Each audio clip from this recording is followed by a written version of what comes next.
बार की बात है, एक बहुत प्यारा सा जंगल था। वहाँ के पशु पक्षी जानवर बहुत प्यार से रहते थे, एक दूसरे की सहायता भी करते। वहाँ का राजा एक शेर था जो अपनी प्रजा की देखरेख करता था। कोई भी समस्या आती तो शेर उसका समाधान करता। जंगल के जानवर हंसी खुशी अपना जीवन जी रहे थे। शेर भी उन सभी को देखकर खुश था, क्योंकि शेर अपनी प्रजा से बहुत प्यार करता था। लेकिन उस जंगल में एक चालाक लोमड़ी रहती थी। उसको जंगल के जानवरों की खुशी देखकर जलन होती थी। वो दिन रात यही सोचती थी कि इन सभी की खुशियों को कैसे दुख में बदलूं। तब उसके दिमाग में एक आइडिया आया। वो हाथी के पास गई और हाथी से कहा कि भालू ने उसको बहुत गाली दी है। वो कह रहा था कि हाथी लंबी नाक वाला, लंबे कान वाला, मोटा है। ये सब कहकर वहाँ से चली गई और भालू के पास गई। भालू से कहने लगी, भालू भैया, मैं आपको कहना तो नहीं चाहती, लेकिन हाथी तुम्हारे लिए बहुत बुरा भला बोल रहा था, इसलिए मुझसे रहा नहीं गया। वो बोल रहा था कि मोटा पेट है, मोटी चमड़ी है, कम अकल है।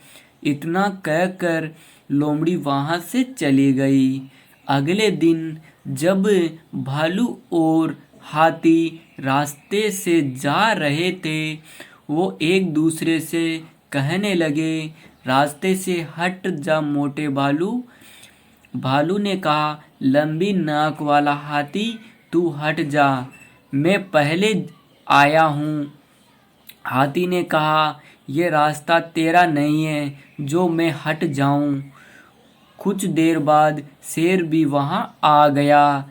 शेर ने कहा, रुको तुम दोनों, तुम्हारी क्या समस्या है? भालू ने कहा, महाराज, ये हाथी मेरी पीठ पीछे बुराई करता है। हाथी ने कहा, नहीं नहीं महाराज, ये झूठ बोल रहा है, ये मेरी बुराई करता है। शेर ने कहा, तुम्हारे पास क्या सबूत है कि तुम दोनों एक दूसरे की बुराई नहीं करते हो? तभी दोनों ने कहा, लोमड़ी बहन से पूछ लो, उसने ही मुझे बताया है।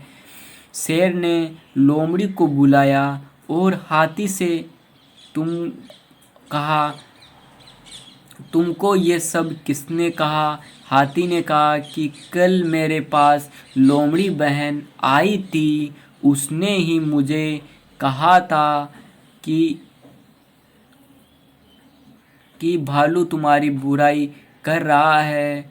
भालू भी बोला, नहीं नहीं महाराज, लोमड़ी कल मेरे पास आई थी, उसने ही मुझे बताया कि हाथी कैसे मेरी बुराई कर रहा है।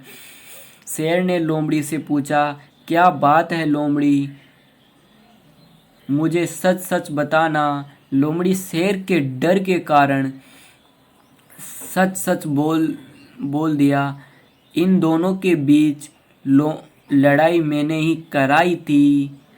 इतना सुनते ही शेर ने लोमड़ी को 3 दिन की खाई में रहने की सज़ा सुनाई और भालू और हाथी को कहा कि कभी भी किसी की बातों में यकीन नहीं करना चाहिए।